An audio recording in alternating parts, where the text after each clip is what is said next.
Transfer photos from phone to PS5. Simple media sharing tutorial method 1. View phone photos on PS5 via USB. Step 1. Copy photos from your phone to a USB stick.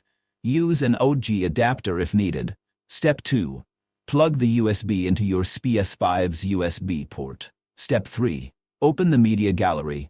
Find the USB drive and view or import your photos. Step 4. Use Share Factory Studio via PS Store if you want to edit or include them in videos. Method 2.